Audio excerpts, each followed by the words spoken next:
little post-trip report. I've now power washed everything, but overall this machine performed very well despite having to do an in-the-field repair. Now that we're back home, a couple things. Boy, the sharp rocks up there were really just murder on these tires. Every one of the outside lugs got just sheared right off. That tire is probably the best of them, but you can see that they're all pretty chewed up. And then the worst of them was the left rear. I mean, that just took an absolute beating.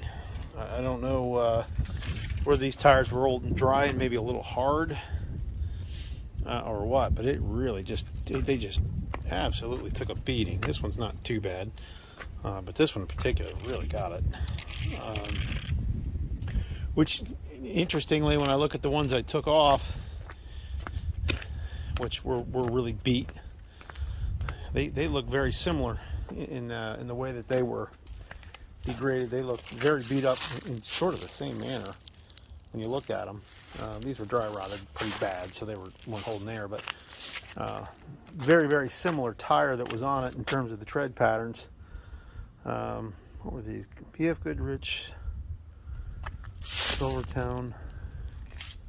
The ones I think the ones I have on there are Coopers.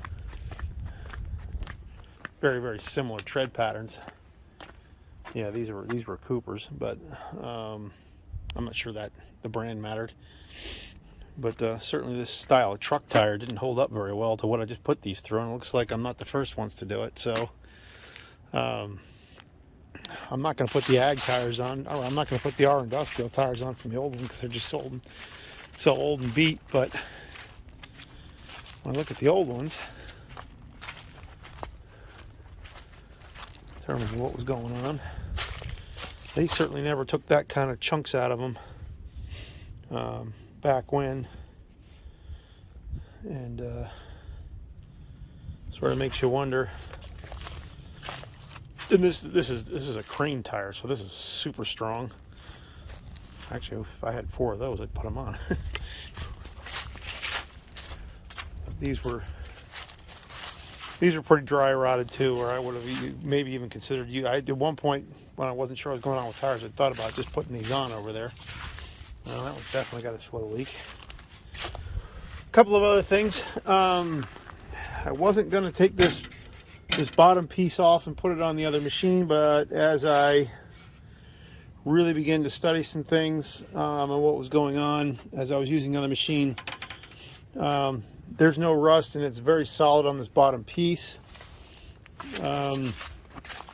I'll show you this in a minute. Still want to get my back plate on. I like that. More and more of this machine's going to go on the other one besides just the front end. But you can see there's no rust or anything on the bottom body of this. I'm still trying to figure out how to put windows on. Man, that looks, I still can't believe I had such trouble with that trim lock. Anyway, it looks to me like I'm going to be having to pull a steering wheel off to get this off of here. I was looking at that on the other one. Really wish I didn't have to do that, but it doesn't look like I have a whole lot of choice. If you want to take this this piece off, clean all these out like I did on the other one. At any rate, so taking a look, what I learned banging around on this up there. A little walk.